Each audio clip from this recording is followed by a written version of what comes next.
Hello and welcome back. I'm Barbara O'Neill. Today we are diving into the important topic of salt and water. Understanding how salt and water affect our health becomes increasingly important as we age and prioritize maintaining our well-being. As we grow older, it's important to pay attention to what we consume and how it impacts our bodies. Salt and water aren't just basic elements. They play essential roles in keeping our bodies functioning optimally. From regulating blood pressure to supporting proper hydration and cellular function, these elements are fundamental to our health. Similar to the revitalizing effects of Please like and subscribe to keep us bringing content to help you health. Fresh air, ensuring a balanced intake of salt and adequate hydration can significantly enhance our overall health and quality of life. In this lecture, we'll explore why finding the right balance in salt consumption and maintaining proper hydration levels is so beneficial. A man said to me, "Everyone tells me to drink water. You told me why." So let me tell you why. So let's have a look at water loss in a day. So from the kidneys, now please bear with me here because I'm an Australian, so I'm going to say litre, but I think you realise in the US a quart is the same as the litre.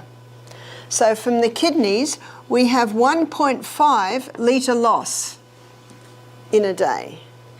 From the colon we have 0.3 of a litre loss in the day. From the lungs we have a 0.2 of a litre loss. And what's a surprise to most is from the skin we have a 0.5 of a litre loss. So that's 2.5 litre loss, so litre loss in a 24-hour period. We need to be replacing 2 litres or 2 quarts of water. Well, what about the other? Well, in our magnificent breakfast this morning, we had water coming in through our mango, through our grapefruit, so you see your fruits and vegetables also supply some fluid, but we need to have at least 2 litres of pure water a day. So here's the rule of thumb.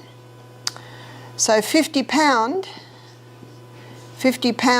body weight to 1, well, I'll say quart for your sake, for 1 quart or 1 litre. So that means if someone is 100 pound, they should be having 2 quarts a day. And I guess someone gets very concerned if they're 200 pound. Does that mean I've got to drink 3 quarts a day? Well, that's a good incentive for weight loss. And if someone's only drinking 2 glasses of water a day and they're 200 pound, they can get very discouraged at that news. So you know what I say, Rome wasn't built in a day. You just start little by little by little to drink more. But it's a good rule of thumb for children because children need water.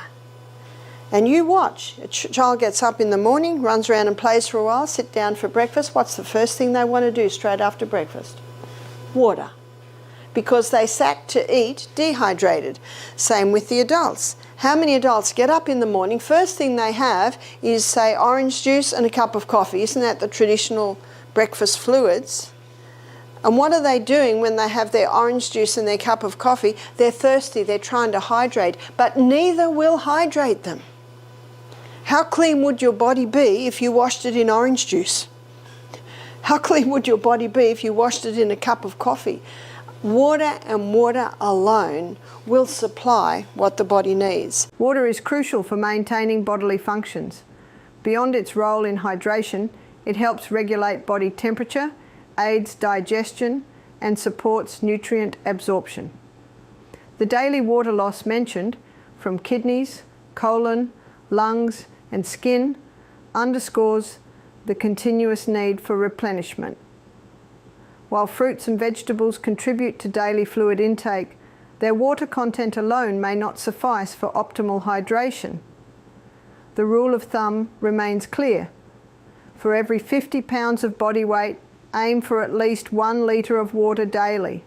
This guideline ensures individuals meet their basic hydration needs, adapting as necessary for weight and activity levels. For instance, someone weighing 100 pounds should aim for 2 litres, while a 200-pound person might consider 3 litres, acknowledging individual variability and environmental factors. Now, when you look at that, I think you'd agree with me, the nation's dehydrated. And Dr. B's book, One of the Body's Many Cries for Water, it actually explains why all of these ailments are happening. The other title to his book is, he's not sick, he's thirsty. The other title to his book is, subtitle, Don't Treat Thirst with Medications. Because when you do take medications, what does that do to your hydration status? Lessens it even more. I know as a psychiatric nurse, you'd be talking to the patients and you can tell their mouth is dry by the way they're talking. So what do? Oh, Coke, coffee. Is that helping? Not at all. In fact, it's contributing to the fact that they're still in the psychiatric hospital, because our brain is 85% water. From the neck down, we're 75% water. Our brain is a hydroelectric system. No hydro, no electricity. A person can actually develop negative thought patterns in a dehydrated brain. And most people know that their headache possibly is due to dehydration. My husband rang me one day, 3 o'clock in the afternoon. He was driving. He said, I don't know what's the matter with me. I've got a migraine. I can hardly drive. So you know what my first question always is? How much water have you drank? And he went, oh dear. He said, I haven't drank any water since I woke up this morning. So he woke up in the morning and had water. He had breakfast, must have got busy, had lunch, and now we are 3 in the afternoon. He is chronically dehydrated. So I said to him, please don't drink a whole glass of water. Please just have half a glass of water. A few minutes later, another half glass of water. A few minutes later, let it little by little go in. He said after the first glass, the migraine went to a headache, and after the second glass, the headache went to a dull ache, and after the third glass, he had no headache. Now, isn't it nice if you can resolve every headache just with water? But unfortunately, not every headache is just due to dehydration. But I like to use the process of elimination. Let's try water first. Please like and subscribe to keep us bringing content to help you health. And Dr. Batman Geheldage in that jail was finding all these problems resolving just because he was giving water. In fact, when the politics changed and he was finally released, he said, look, do you mind if I stay? They've never had anyone say that before. He said, I'm right in the middle of this very interesting research. And he's presented at in medical journals, he's presented at medical conferences, and out of all of those talks he gave, he's written the book, One of the Body's Many Cries for Water. But it's not a popular message, is it? You can't make a lot of money out of water. The message conveyed by Dr. B in his book, Your Body's Many Cries for Water, tells us a simple truth. Dehydration is a widespread issue with significant health implications. It's alarming to think that a large proportion of the population may be experiencing negative health effects simply due to inadequate hydration. From headaches to more complex issues like negative thought patterns, the impact of dehydration can be far-reaching. We have to go to the third most vital element needed for life, and that is sodium. The fourth most vital element needed for life is potassium. So let's go back to sodium. In nature, we find the highest amount of sodium in seawater. And seawater contains 92 minerals. Of those 92 minerals, 30%, approximately 30% is sodium. And of those 92 minerals, approximately 50% is chloride. Now, because sodium chloride take up the most amount, they're the first crystals formed when the water is evaporated. So what man does is he scoops up the first crystals formed, he bleaches them white, puts aluminium with it so that it runs freely, and there's your table salt.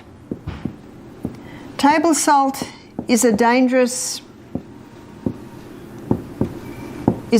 salt because we now have two very harsh minerals that if you were to inject both of those into the blood, you would die.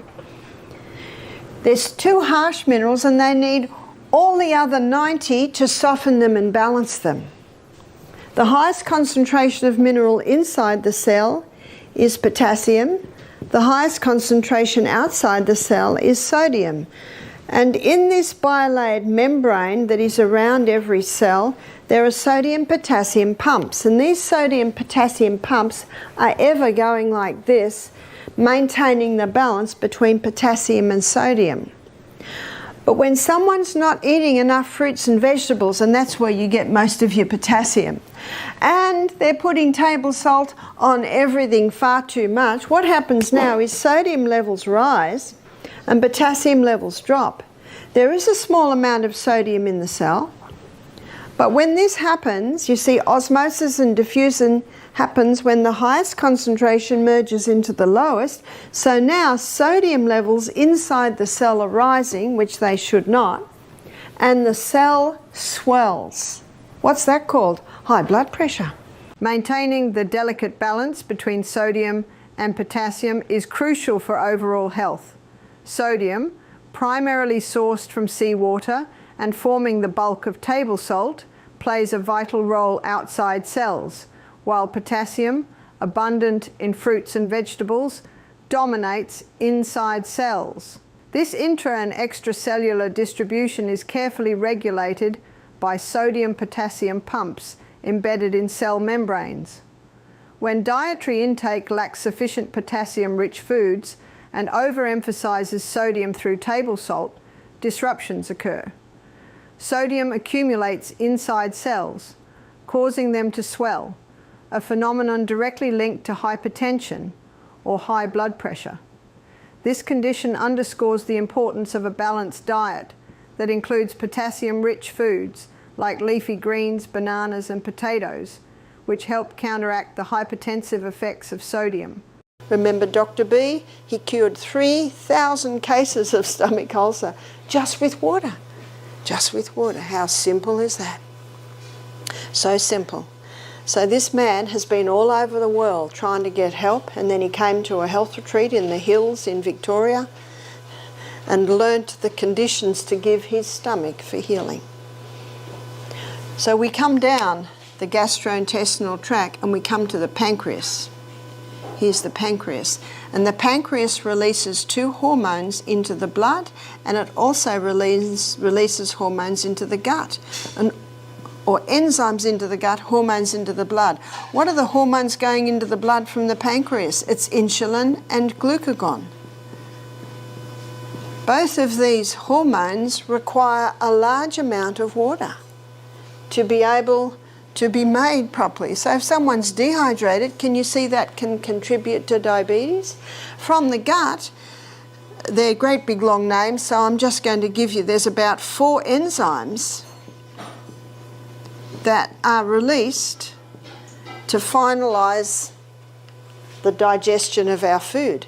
These enzymes, there's one enzyme that finalises starch digestion, there's another enzyme that finalises fat digestion, and that's your polyunsaturated, because remember your saturated is broken down under the tongue, the enzyme under the tongue. And there are two enzymes that finalise protein digestion, and that's why when someone has pancreatic cancer, they often die very quickly and they die of malnutrition because the pancreas can't release those enzymes to finalise digestion. And if digestion's not finalised, the food can't get out of the gut and into the blood. So let's keep going down the gastrointestinal tract and look at the effect of water. So moving on down the gastrointestinal tract, we come to the colon. And one of the main functions of the colon is to take water out so stools are formed.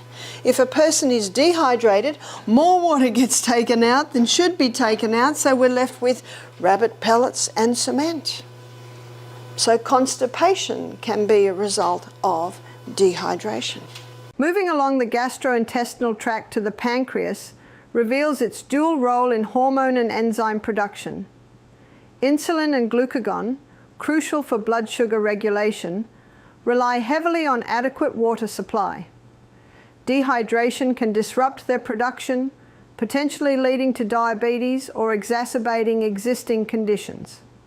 4 key enzymes play pivotal roles in finalizing digestion: starch digestion by amylase, fat digestion by lipase, and protein digestion by proteases. In cases like pancreatic cancer, where enzyme production is impaired, patients often face rapid malnutrition. Inadequate digestion prevents nutrients from entering the bloodstream, hastening health decline. As we proceed to the colon, its primary function of water extraction from stools becomes evident. Dehydration intensifies this process, resulting in hardened stools and potential constipation. This underscores the critical need for sufficient water intake to maintain digestive health. But I prefer the Celtic salt, and one reason is that the Celtic salt has 3 magnesiums. It contains magnesium chloride and magnesium bromide and magnesium sulfate. Magnesium is a water-hungry molecule, and this explains why the Celtic salt is such a moist salt, especially when we've had a lot of rain, because those 3 magnesiums absorb the moisture. And because magnesium is a water-hungry molecule, it can be used to help the water get into the cell. So when you take a crystal of Celtic salt, put it on your tongue, and some say, how big's a crystal? Well, if you've got high blood pressure, start small, about the size of a sesame seed. I don't have high blood pressure, so I might have about 3 times little sesame seeds. Put it on your tongue, your mucous membranes start absorbing the minerals. The magnesium is taken to the cell membrane, and you drink your water, and that magnesium pulls that water inside the cell. It's the quickest way to hydrate a body. The only time excess water drinking can be dangerous is if people drink too much at once and don't have the minerals that are in the Celtic salt to pull that water inside the cell. I've had people complain to me, they say, I'm drinking more water now, and now I'm going to the bathroom all day. So I say, are you having the salt? Have a little crystal before every glass of water. And ideally we should be having approximately 8 glasses of water a day. And then I say to them, and don't drink a whole glass at once. I think I mentioned earlier, I drink half a glass as soon as I get up. I go to the bathroom, I drink another half glass. Then I get dressed and have another half glass. But when I start every glass, I have that little bit of salt. So you spread the water over the day. Celtic salt stands out not just for its magnesium content, but also for its holistic approach to hydration and mineral balance. Beyond magnesium chloride, magnesium bromide, and magnesium sulfate, Celtic salt retains trace elements crucial for cellular function and hydration regulation. This mineral-rich composition not only enhances the salt's flavour, but also plays a vital role in maintaining electrolyte balance. When using Celtic salt, it's important to consider its role in optimizing hydration. By placing a small crystal on your tongue, you initiate a process where mucous membranes absorb essential minerals directly into the bloodstream. This method primes the body to efficiently absorb water consumed afterward, ensuring that hydration reaches cellular levels swiftly. I'm so grateful to have you here today as we explore water. Remember, the path to a healthier you is a long-term benefit that requires meaningful lifestyle changes. I wholeheartedly urge you to use the knowledge you've gained from our talk and integrate it into your daily routine. Even the tiniest alterations in your habits can usher in remarkable improvements over time. And remember, I'm always here if you have any queries or want to discuss your experiences. Feel free to connect with me anytime. I wish you the very best for your health and well-being, hoping that this journey of yours towards a healthier and more contented self is filled with accomplishments and joy. Please like and subscribe to keep us bringing content to help you health.